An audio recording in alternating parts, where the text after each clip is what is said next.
Malik's lungs burned as he sprinted through the flooded alley, rainwater splashing against his bare ankles. Behind him, the black SUV's headlights swept across the brick walls like searchlights hunting prey. He clutched the wet plastic bag of aluminum cans against his chest and dove behind a rusted dumpster just as the vehicle's tires hissed to a stop at the alley entrance. Two men stepped out. Not police. Something worse. Malik pressed his back against the cold metal, holding his breath. Through the gap between the dumpster and wall, he watched their polished shoes move through puddles. They were searching for someone. Just not him. Welcome to King's Vault channel, where beautiful stories are cooked. Malik's story is one of its kind you would not want to miss. Where are you watching from right now? Drop your city and country in the comments.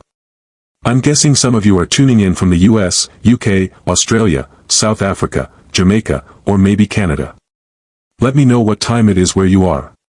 I love connecting with you all. Let's continue. The rain hammered down harder. Malik's red tank shirt clung to his 12-year-old frame like a second skin. He needed to move, but something told him to wait. To watch. That's when he saw them. An elderly white couple stumbled into view at the far end of the alley, the man's arm wrapped protectively around the woman's shoulders. Between them, they dragged a leather suitcase that looked like it cost more than Malik's entire building. The men from the SUV turned. There. Malik knew that look. He'd seen it on his mother's face the night the landlord's men came pounding on their door with eviction papers. The night she stood between them and Malik with nothing but her dignity and a kitchen knife she never intended to use. Pure fear. The elderly woman nearly collapsed against her husband. His white beard dripped with rain, his flat cap tilted at an angle that would have been comical anywhere else. But his eyes, sharp, calculating, swept the alley like a man measuring escape routes. The SUV men moved closer. Malik made a decision he didn't understand. "Sir, ma'am," he hissed from his hiding spot. "Side door. Now." The old man's head snapped toward the sound. For one impossible second, their eyes locked. Malik saw something he couldn't name, recognition, maybe. Or desperation. The woman stumbled. Her husband caught her, his grip white-knuckled on the suitcase handle. "Move," Malik urged, pushing open the laundromat's broken side door with his shoulder. The hinges screamed in protest. The men heard it. "Hey! Stop!" But the couple was already inside, and Malik was pulling the door shut behind them as footsteps pounded closer. In the darkness, he heard the woman's ragged breathing and smelled expensive cologne mixed with honest sweat.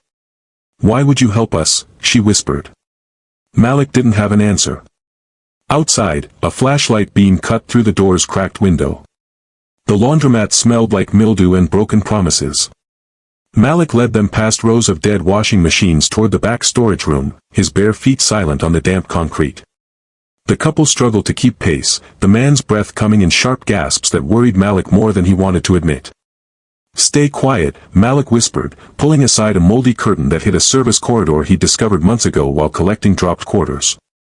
"They checked the main room, but nobody knows about this." The old man sank against the wall, setting down the suitcase with a thud that seemed too heavy for clothes. The woman's hands trembled as she pushed wet gray hair from her face. Outside, the laundromat's front door crashed open. "Search it. Every corner." Malik felt his heart slam against his ribs. He'd gambled on them being lazy, checking only the obvious spots. But these men weren't lazy. They were professional. Through the curtain's gap, Malik watched flashlight beams sweep systematically across the room. One man kicked over a plastic chair. Another tested doors with the casual violence of someone used to breaking things. The old man beside him shifted, and something metallic glinted inside the partially open suitcase.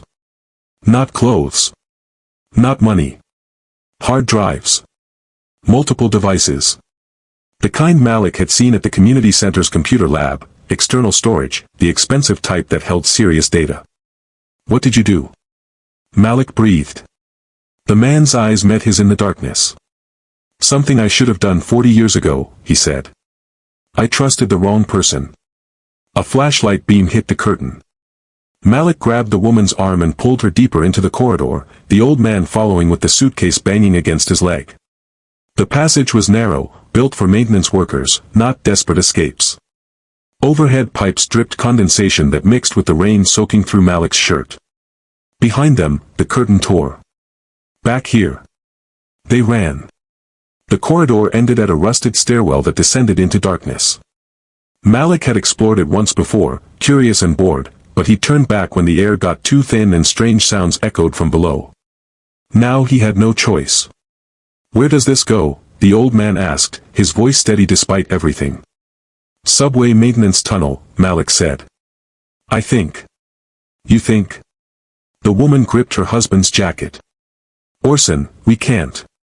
We don't have options, Helena." Names. They had names now. Real people with real lives that somehow ended here, in a flooded alley with a 12-year-old boy as their only hope. Footsteps hammered closer. Malik started down the stairs, the metal groaning under their weight. Water ran in streams down the walls, making each step treacherous. Helena slipped, her cry cut short as Orson caught her. "Keep moving," Malik said, though his own legs shook with fear. The darkness swallowed them whole. Above, a flashlight beam pierced the stairwell entrance, and a voice cut through the shadows like a blade. "Don't make this harder than it needs to be, Mr. Whitlock." The tunnel split into two paths ahead, both swallowed by darkness that seemed alive with the rumble of distant trains and dripping water. Malik's heart hammered so hard he could barely hear his own thoughts. Behind them, boots clanged on metal stairs, 2 men, maybe 3, descending fast. Left or right? Orson demanded, and Malik realized with cold terror that they were depending on him. A kid who collected cans. A kid who didn't know if either path led anywhere but death. Left, Malik said, because the right corridor smelled wrong, stagnant and closed. Stay close to the wall. Follow the service lights. What about you? Helena's voice cracked. Malik looked at her pale face, at Orson's desperate eyes, at the suitcase that held whatever truth was worth killing for. He thought about his mother, who died protecting nothing but her son's chance at something better. "I'm the distraction." Before they could protest, Malik ran right. Shouting. Screaming. Kicking over metal barrels that crashed and echoed like gunshots in the confined space. Drawing every bit of attention toward himself and away from the couple that strangers with expensive shoes wanted to erase. "Hey! Over here!" The flashlights pivoted. All of them. Malik sprinted until the tunnel walls narrowed and he saw it, the dead end he'd discovered before, a brick wall covered in old graffiti and rust stains. Nowhere to go. Footsteps behind him slowed. They knew they had him cornered. A hand grabbed his wet shirt and slammed him against the wall hard enough to knock the air from his lungs. "Stupid kid," a voice growled. "Where'd they go?" Malik tasted blood and smiled. "Gone." Then the ground shook, and a freight train's roar filled the tunnel like the voice of God, and Malik dropped to his stomach and rolled through a drainage gap he prayed was still there. It was. Behind him, men cursed and scrambled as tons of metal screamed past on tracks they hadn't seen in the darkness. When Malik emerged in a different section of tunnel, filthy and bleeding but alive, he was alone. The couple was gone. But somewhere above ground, Malik knew, the Real story was just beginning. 3 days passed like fever dreams. Malik returned to his normal life, collecting cans, sleeping in the apartment he shared with his aunt, wondering if he'd imagined the whole thing. Then he saw the news. Every channel. Every headline. Whitlock Energy founders resurface, federal raids target executive Graham Reddick. Malik stood frozen in front of the electronics store window, rainwater from his clothes pooling at his feet as he stared at the faces on screen. Orson. Helena. Not homeless. Not helpless. Billionaires. The news anchor's voice filtered through the glass. Evidence of massive fraud and conspiracy delivered to federal prosecutors has resulted in multiple arrests. The Whitlocks, missing for 72 hours, have been cleared of all accusations. Malik's hands shook. That night, a black sedan, not an SUV, waited outside his building. Orson stepped out, clean-shaven and wearing a suit that probably cost more than Malik's entire block earned in a year. "We need to talk," Orson said, his voice gentle but urgent. "About what you saved.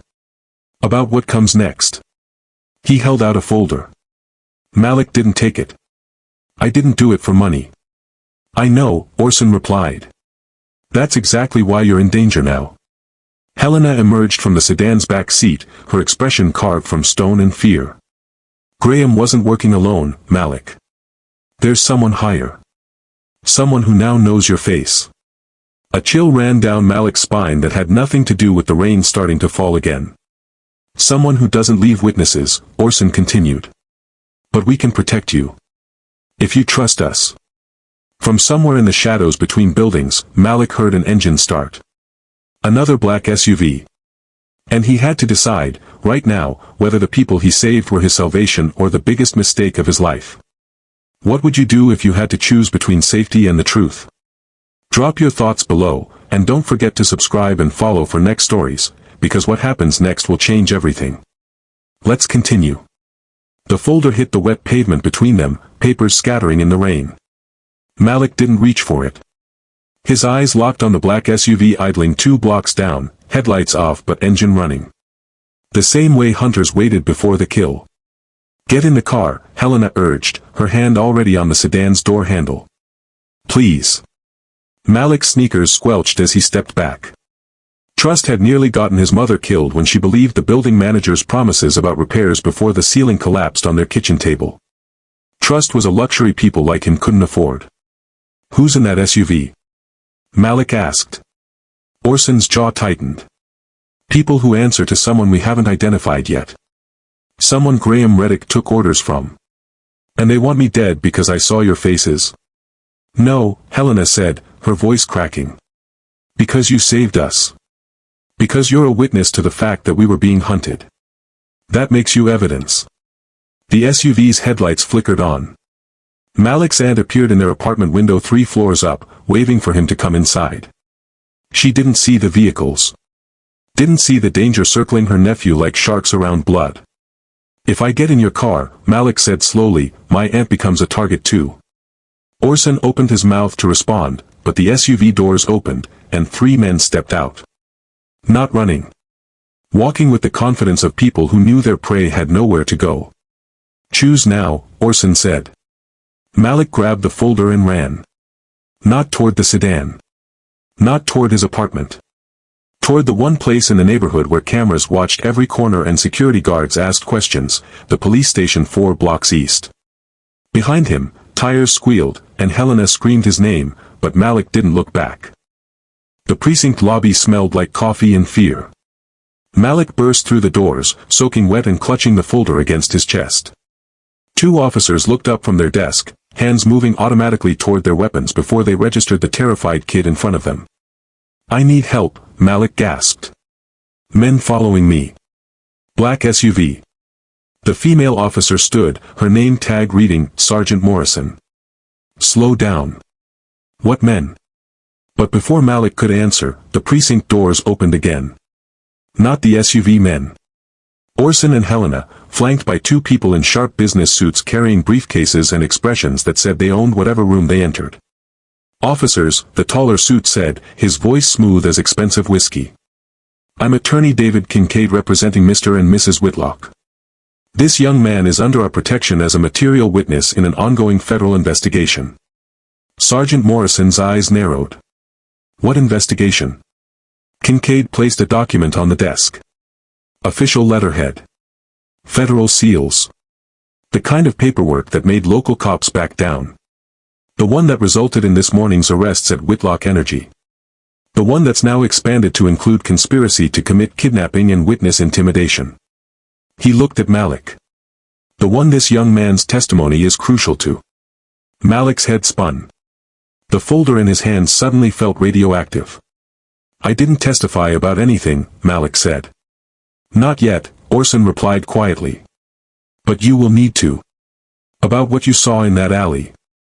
About the men hunting us. About everything. The precinct doors opened a 3rd time. A man in an expensive gray suit walked in, his smile pleasant and his eyes dead. Behind him, 2 private security guards in tactical gear. Not cops. Not federal agents. Private muscle. Good evening, the man said. I'm Conrad Ashford, legal counsel for Whitlock Energy's board of directors. I believe there's been a terrible misunderstanding about my client's former employers. Sergeant Morrison's hand moved to her radio. This is getting crowded.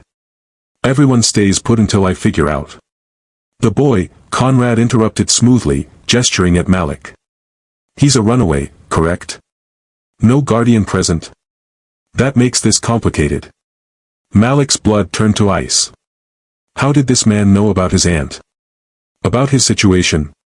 Helena stepped between Malik and Conrad, her refined composure cracking. Stay away from him. Conrad's smile widened. Mrs. Whitlock, I'm simply ensuring proper legal protocols are. His phone buzzed. He glanced at the screen, and something flickered across his face. Fear. Outside, through the precinct's glass doors, Malik saw the black SUV peel away from the curb and disappear into traffic. Conrad cleared his throat. It seems I'm needed elsewhere. We'll continue this conversation later. He nodded to his security team, and they filed out with military precision. The precinct fell silent. What just happened? Malik whispered. Orson's face had gone pale. Someone just called off the dogs.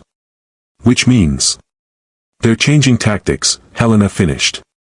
Attorney Kincaid's phone rang. He listened for 10 seconds, his expression hardening with each word. When he hung up, he looked at Malik with something close to pity. Your apartment building, Kincaid said quietly. There's been a fire. Malik didn't remember running the 4 blocks back. Didn't remember Orson shouting behind him or Helena trying to grab his arm.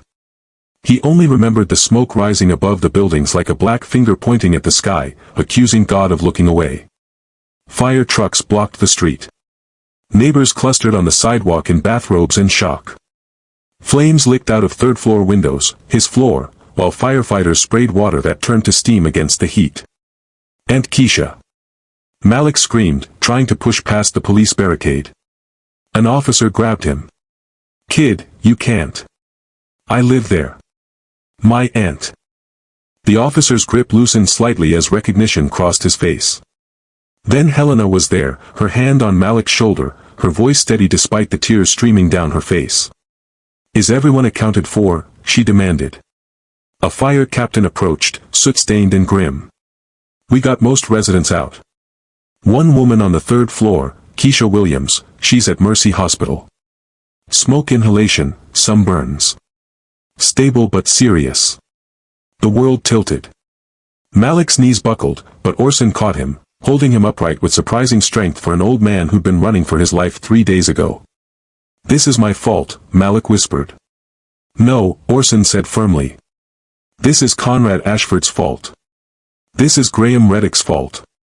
This is the fault of every person who thinks money means they can destroy lives without consequences. Sergeant Morrison appeared from the crowd, her expression carved from stone. Fire marshal says it started in your apartment. Electrical malfunction in the kitchen outlet. She paused. Except your building passed inspection 2 months ago, and that outlet was brand new. Arson, Helena breathed. Can't prove that yet, Morrison replied. But I don't believe in coincidences. She looked at Malik. Son, you need to tell me everything. Right now. Because whoever did this just escalated from intimidation to attempted murder. Malik stared at the flames consuming the only home he'd ever known. The walls that held memories of his mother cooking breakfast before her shifts. The corner where she'd taped his school drawings. The window where she'd waited for him every evening, no matter how late he stayed out collecting cans. All of it burning. All of it gone. They were billionaires, Malik said, his voice hollow. The people I saved. And now everyone I love pays the price. Orson knelt in front of him, forcing eye contact. Your aunt is alive. You're alive. That means we can fight back. That means we can make them pay for this. How? Malik demanded. I'm 12. I'm nobody. You're the witness who can't be bought, Helena said. You're the one person in this entire mess who helped us expecting nothing in return. That makes you the most dangerous person in New York City to whoever is pulling these strings. Attorney Kincaid approached, his phone pressed to his ear, his expression triumphant in a way that made Malik's stomach twist. We've got him, Kincaid announced. Federal agents just arrested Conrad Ashford trying to board a private jet to the Cayman Islands. They found communication records linking him directly to tonight's fire. To the men in the SUV. To everything. Morrison's radio crackled with confirmation. But Malik didn't feel relief. He felt the weight of a folder still tucked inside his wet jacket. The evidence Orson and Helena had risked everything to protect. Evidence that apparently went higher than Graham Reddick. Higher than Conrad Ashford. Who are they running from? Malik asked. Who's at the top? Orson and Helena exchanged a look that made Malik's blood run cold. We don't know, Orson admitted. The digital trail ends with coded accounts and shell corporations. Someone with the power to make billionaires disappear. Someone who's been stealing from our company for decades while we built it, thinking we were changing the world. Helena touched Malik's face gently. Someone who's now very, very afraid of a 12-year-old boy who proved that courage doesn't require money. Behind them, the building's roof collapsed in a shower of sparks. And somewhere in the city, Malik knew, someone was watching the news and realizing their carefully constructed empire was about to be torn down by the one person they'd underestimated. A kid with nothing to lose. 6 months later, Malik stood in a courtroom wearing a suit that fit him properly for the first time in his life. Not borrowed. Not charity. His. Paid for with money from the trust fund Orson and Helena had established before the trials even began. The judge read the verdict on charges against Graham Reddick, Conrad Ashford, and 4 other executives involved in the conspiracy. Guilty. All of them. Combined sentences totaling over 200 years. But the chair for Defendant 7 remained empty. The mysterious figure at the top, the one whose identity had emerged through months of federal investigation, was still missing. Still hiding. Still dangerous. Malik's Aunt Keisha sat in the front row, her arms still bandaged from the fire but her smile bright enough to light the entire room. Next to her, Orson and Helena held hands, their relief visible in every line of their faces. Outside the courthouse, reporters swarmed. Camera flashes exploded like lightning. Questions flew faster than Malik could process. How does it feel to be a hero? What will you do with the reward money? Are you afraid of retaliation? Malik looked at the microphones and cameras and saw something else. An opportunity. Not for fame. For truth. I'm not a hero, he said clearly. Heroes don't get scared. Heroes don't want to run away. I did both those things. He paused, thinking about that night in the rain when he could have stayed invisible. But I also learned that doing the right thing isn't about being brave. It's about choosing to act even when you're terrified. Even when it costs you everything. A reporter pushed forward. What would you say to young people watching this? Malik met the camera's eye. That power isn't about money. It's not about status or titles or who your family is. Real power is deciding that you matter. That your voice matters. That your choice to help someone or speak truth or refuse to be bought matters. He took a breath. They tried to burn down my home because they thought I was nobody. But nobody is actually nobody. We all matter. We all have power. We just have to be brave enough to use it. That evening, in the penthouse apartment the Whitlocks had insisted on providing until Aunt Keisha's new home was ready, Malik stood at the window watching the city lights. Somewhere out there, Defendant 7 was watching too. Planning. Waiting. The war wasn't over. But Malik wasn't the same terrified kid from the alley anymore. He'd learned that sometimes the smallest voices carried the loudest truth. That courage was born in rain-soaked alleys and flooded tunnels and moments when running away felt smarter than standing firm. That helping strangers with nothing to gain could change everything. His phone buzzed. A text from an unknown number. You won this round. But empires don't fall from a single witness. Watch yourself, Malik Carter.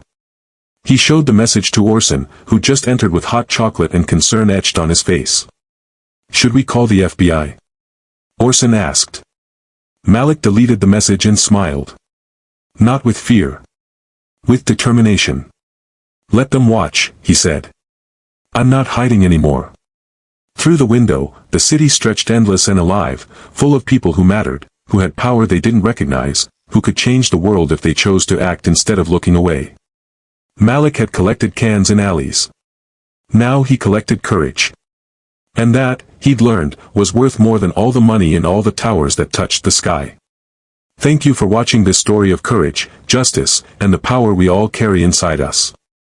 If this inspired you, hit that subscribe button and turn on notifications so you never miss our next story. Drop your thoughts in the comments below. Your story matters too, and sharing it might inspire someone who needs hope today. What would you risk to do the right thing? Let us know. See you in the next one.